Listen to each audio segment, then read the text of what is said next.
My name is Pamela Frazier. Throughout the years, I found myself off and on homeless. I have been with the streets team since last October. I have worked my way up since then to now be one of the supervisors of the street teams. We come to work every day, and it's to help us to keep that ability within us to not lose hope. People we've hired, when they first started working, they were living in cars. So think about that. They were living in cars and they managed to get there at 6:30 in the morning and work till 4. And nobody but my team knew that they were living out of their cars.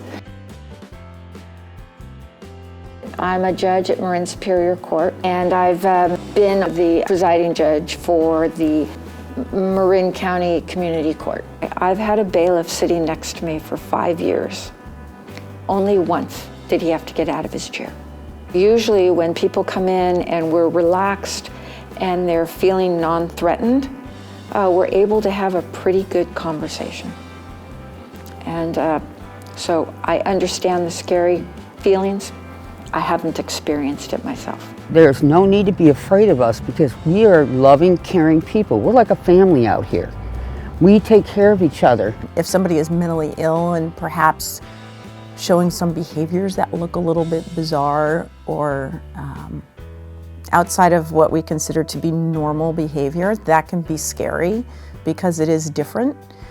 The vast majority of people who are downtown are not dangerous. There are people who are mentally ill who might be talking to themselves. They might gesticulate in a way that looks bizarre to some people. Isaac Joseph Baker. I started working with the PG&E project in San Rafael. I don't believe it is a choice. It's not necessarily. It's just a combination of things that go wrong in your life. Maybe had a divorce just happen or the loss of a family member, or you started doing gambling. Just a lot of things that could go wrong that just blows out and everything just comes crashing down. Homelessness is what happens when someone has lost everything, and that's not something that people choose.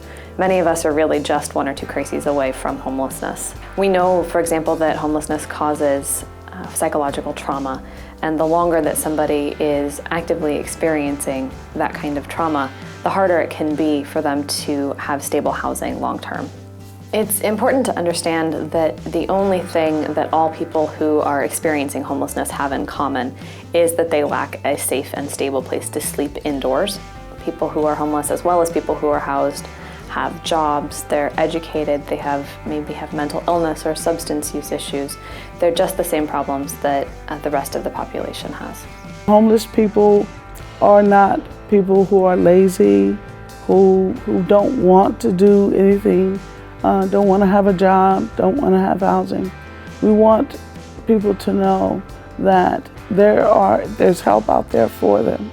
And it's not the end of the road for everybody, that there is help out there for you.